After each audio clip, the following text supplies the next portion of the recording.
Melanjutkan Itu pun salah. apa ya?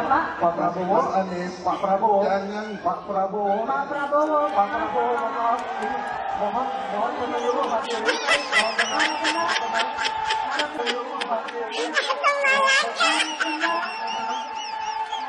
Assalamualaikum warahmatullahi wabarakatuh. Kembali lagi di channel Prayoga Muhammad. Nah teman-teman semua, kita akan membahas ya dan mengulas debat presiden semalam.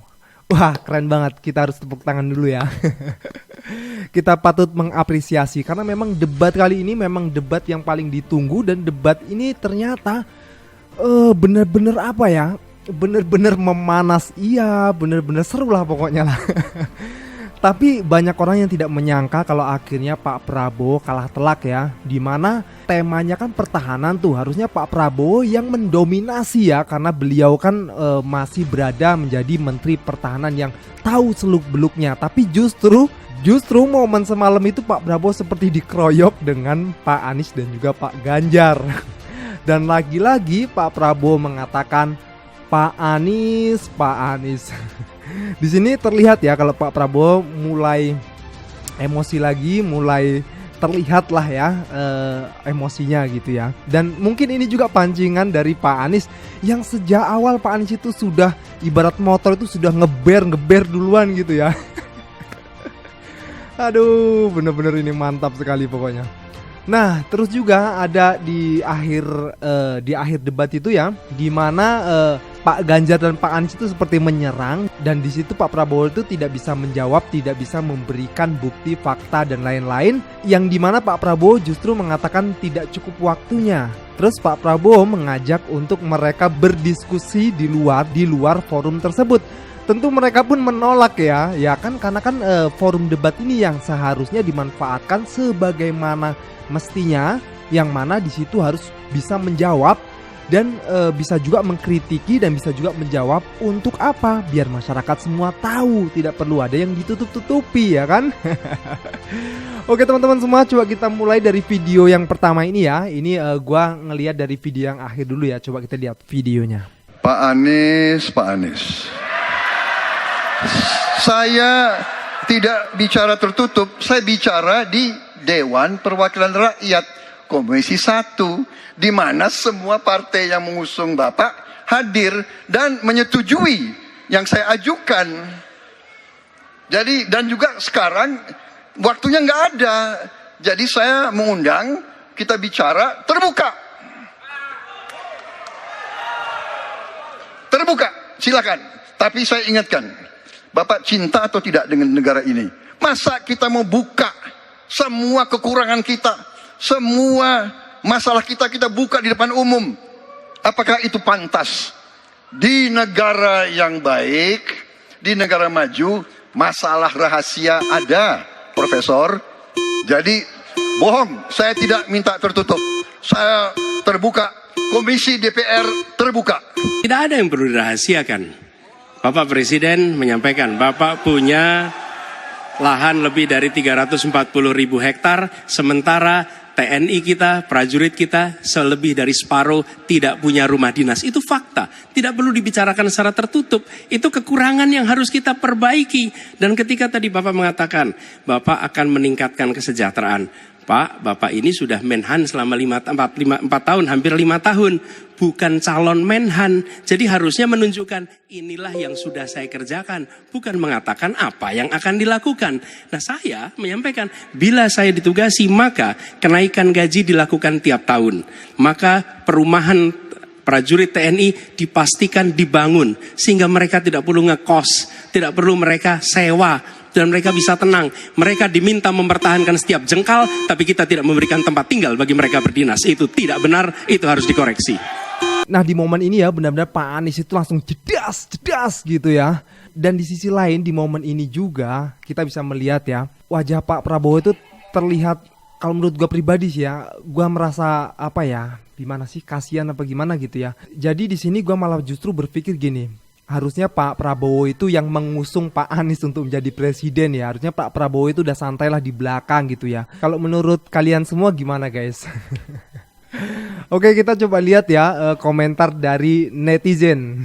Ini dia videonya. Assalamualaikum warahmatullahi wabarakatuh. Terkhusus buat Pak Anies Rashid Baswedan, untuk debat berikutnya Bapak jangan ngegas ya Pak ya. Jangan ngegas duluan. Rem-rem juga dikit. Dikarenakan lawan Bapak itu udah manula. Tapi kalau dia ngegas duluan, gas juga Pak. Jangan kasih rem ya. Assalamualaikum warahmatullahi wabarakatuh.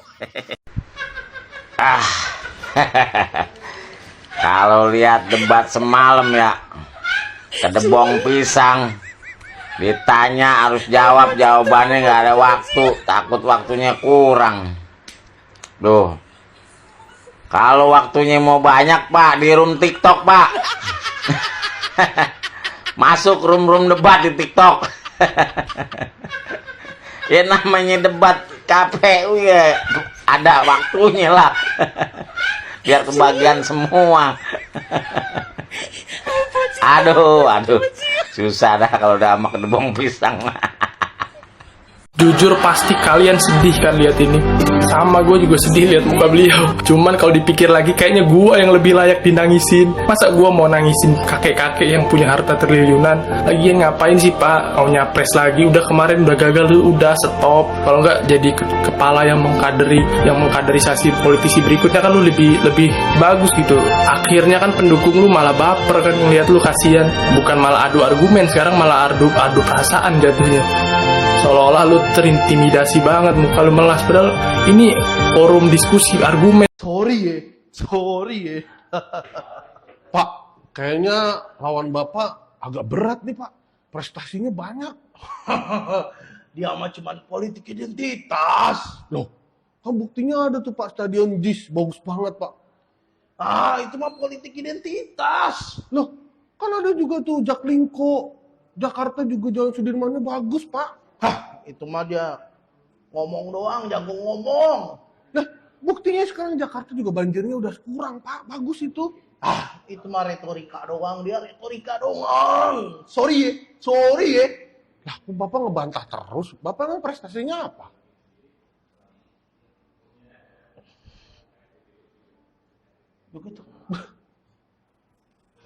Joget doang, Pak. Ya, Mas Anies, sudahlah Mas Anies ya, 340.000 hektar itu kan kalau jujur Mas Anies ya, itu pun masih salah, mungkin aja lebih Mas Anies ya, biarkan saja masyarakat tahu hanya 320, biar kelihatan sedikit gitu loh Mas Anies ya, sudahlah. Apalagi sampai bicara-bicara soal etik-etik. Sudahlah, Mas Anies itu gak pantas bicara etik katanya Mas Anies ya. Lagian pula ya, kalau bicara soal etika, soal berdebat ya, apalagi ini debat yang diselenggarakan oleh KPU, ada aturannya Mas Anies. Ya biasanya kalau soal etika berdebat, orang bicara itu jangan diselak Mas Anies ya. Tapi ya gak apa-apa Mas Anies. Ya kalau orang yang biasa bicara soal etik-etik endasmu, ya Mas Anies, wajarkan sajalah Mas Anies ya.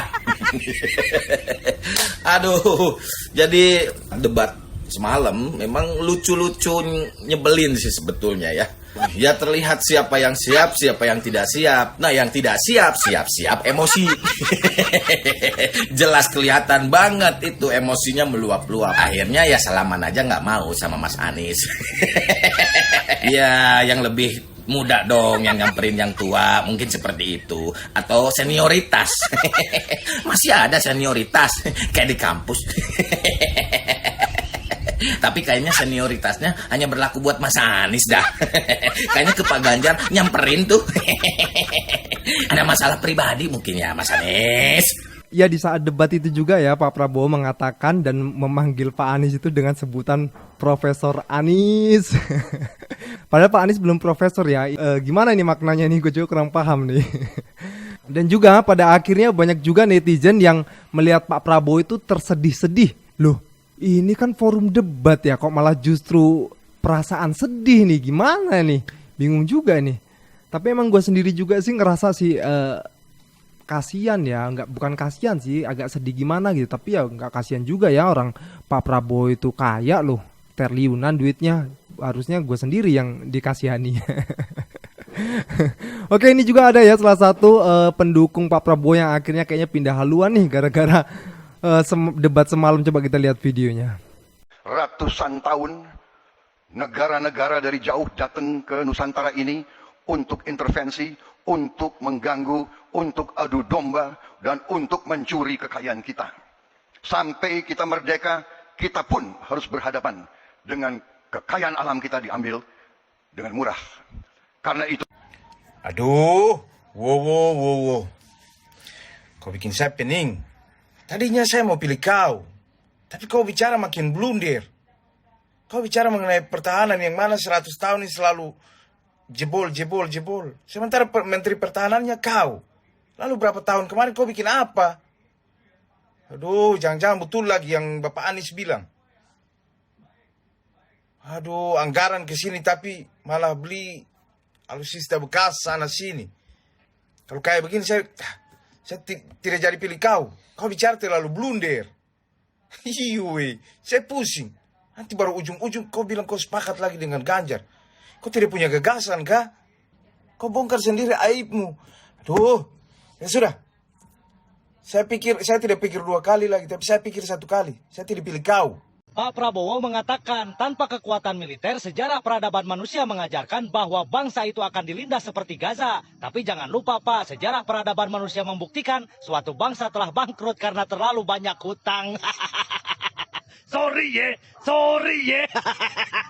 Ya, ini bisa menjadi concern untuk para calon presiden juga ya, di mana memang Indonesia ini sudah terlalu banyak hutangnya, 8.000 triliun, sehingga membuat masyarakat pun harus dinaikkan pajaknya untuk ya kembali lagi untuk membayar hutang tersebut ya. Aduh, mau gimana coba. Nah, jadi nanti diharapkan untuk para pemimpin yang akan menjadi pemimpin di 2024 ini harus bisa tuh minimal tidak bertambah lagi hutangnya lah. Paling enggak kalau nggak bisa nurunin hutangnya tapi nggak bertambah lagi ya. Ya kita doakan saja teman-teman semua. Dan ini yang terakhir ya, video dari pengamat politik yang mengomentari debat semalam. Dan juga nanti ada netizen yang berkomentar tentang debat semalam ya. Oke, kita lihat videonya. Dalam debat ini Prabowo betul-betul dikeroyok.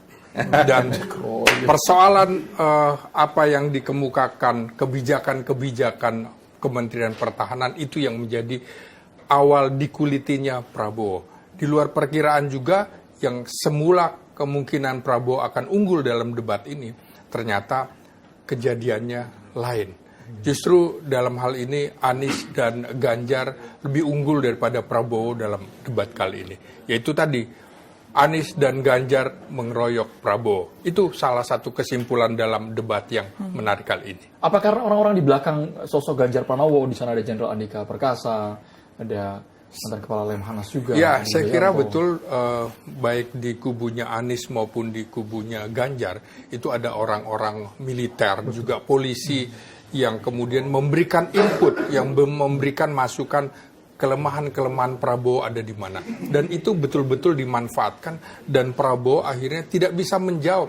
Saya kira bukan alasan soal waktu. Karena ini debat memang ada waktunya. Seharusnya sejak awal Prabowo mengemukakan keberhasilannya dalam hal ini. Debat kedua Capres tadi malam adalah bukti bahwa strategi SGIE Gibran adalah sebuah jebakan debat murahan. Karena KPU telah membuat aturan baru di mana setiap singkatan harus disertai dengan penjelasannya. Debat tadi malam juga semakin mempertegas satu hal, bahwa pemimpin 2024 akan ditentukan melalui perang gagasan antara perubahan dengan keberlanjutan. Tadi malam secara keseluruhan gue menilai kalau Anies Baswedan tampil paling baik, Ganjar biasa-biasa saja, dan Prabowo lagi-lagi menjadi yang paling buruk penampilannya. Apa alasannya?